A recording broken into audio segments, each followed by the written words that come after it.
Hello and welcome to another game preview. My name's Haas, and this time we're looking at a game called Card Hunter. Card Hunter is, unsurprisingly, about cards, and is an online card collecting game mixed with a board game and tabletop RPG feel. Card Hunter is being developed by Blue Manchu, a group of industry veterans, and is currently in a closed beta. Once you dive into Card Hunter, you'll immediately get that geeky board game feel. The graphics are unlikely to blow you away and look clean and simple, but have a nice bit of personality to them, with cut-out characters and simplistic but cute art.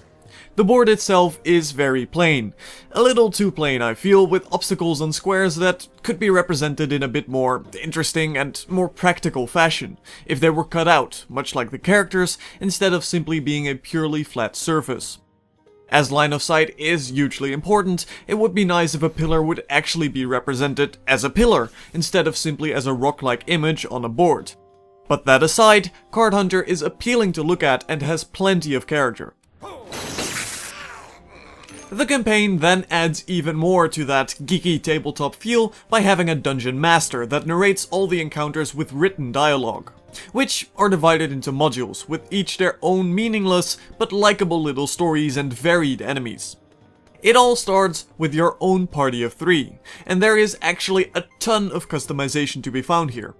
Initially, you will have a party consisting of a warrior, priest, and wizard, but you have full control over your party layout, and although the standard setup will give you a well-rounded team, you can easily go for a party consisting of only dwarves or a full team of priests.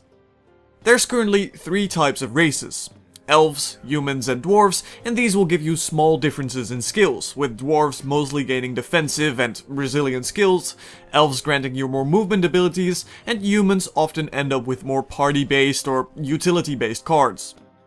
Classes themselves are fairly straightforward. The warriors are of course the tanky and bashy types, the wizards mainly give you ranged bombardment skills, and priests are then capable of healing allies and cursing enemies. Once you set up your little party of adventurers, you enter a campaign module, and these are tiered adventures with loot being rewarded after every victory. And this is where you get to customize your group even more. Every gear slot will give you different cards. Wizards get arcane items that grant them simple lightning skills or, allows them to turn the freaking ground into acid. And items also tend to make a lot of sense, with maces and clubs giving you crushing based attacks, while spears give you more range, and axes instead cleave your opponents. The way you equip your party is again all up to you, and you can end up with wizards specialized on having the lovely job of setting enemies on fire, or warriors that dance around the battlefield with lunging strikes. It is worth keeping unused items around though, as there will be times where you won't have the right tools for the job, such as having an assortment of cards that give you blocks against ranged attacks, but you end up only facing a group of swordsmen and guard dogs. Luckily, you do have a few do-overs if you end up losing though, and Card Hunter is a pretty challenging game. Modules themselves can be done once per day, so you can always go back and level up a new character, or get a few more items from a location you know you can beat. Now, combat itself is not only card-based, but also turn-based and grid-based. This results in a challenging mix where you have to be thoughtful of what you will do every turn, as you have a rather limited understanding of what every individual character is able to do next. When you start a battle, every character is given a few cards, and then turn 1 starts, which won't end until both players pass. Once both players pass, they can keep up to 2 cards on each character and are given a new set of cards, starting turn 2, and if there are any conditions such as burns or healing over time effects in play, these will then trigger. Sadly, there is quite a random element to this system, as you can end up having a terrible and completely useless set of cards for an entire round, which again won't end until your opponent agrees to pass. You can easily end up stuck with a full hand of movement cards when you really just need to nuke that enemy character, or end up with no movement cards at all, resulting in you being bombarded from afar for an entire turn. Of course, Card Hunter is a free-to-play game, and I can luckily say that the microtransaction model thus far feels very fair. Selling loot will give you gold, and this can be spent on buying different items. Secondly, there is a currency that can be bought with real money and comes in the appropriate form of pizza.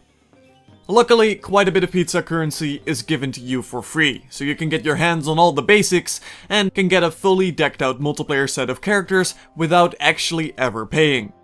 The multiplayer as of right now is a player versus player system where your characters have the maximum level, so unless you got quite far into the campaign, you will need to get one of these bundles if you don't want to be outmatched by having inferior items. The game also features a subscription system, club members, and this seems a nice addition where you get significantly more loot if you pay for a few months, while still giving plenty of loot to those that are not subscribed, tempting you to subscribe when one of those rare items drop, and are just out of reach, but not frustrating you as you still gain plenty of rewards regardless, and in my experience, subscriber rewards aren't necessarily better either. But it does set the groundwork for a potential of pay to win. Furthermore, you can unlock story modules, new missions, or simply character skins. In general, it certainly feels fair enough, with plenty of material for those that don't want to pay while keeping the microtransaction at a relatively non-obtrusive level. All in all, I am quite impressed by Card Hunter. It is simply a highly enjoyable game to play, with challenging and engaging combat. The amount of customization and RPG aspects are great, and the entire tabletop atmosphere works wonders, though again I would like to see more work being done on the actual game board, with hazards and pillars coming out of the board. The one issue I have with the combat is the random card dealing that can sadly leave you completely stranded in an entire turn, leaving you at the mercy of your opponent. But other than that, the combat works great, and the abilities are fun to use, with plenty of variety among enemies in the campaign, and plenty of different strategies in the player versus player multiplayer. On that note, this game absolutely needs group play and cooperative missions, which would be highly enjoyable with this setup. Lastly, the free-to-play model seems absolutely fine and doesn't at any point feel obtrusive, with a good incentive to purchase a subscription or at the very least spend a few dollars for more content, while thus far not feeling as if it will be pay to win, and not to mention there is actually already a ton of content, with a huge campaign even for those that don't want to pay a dime, though Card Hunter certainly seems worth it. With that being said, my name's been Haas, thank you for watching and I'll see you guys on the next video.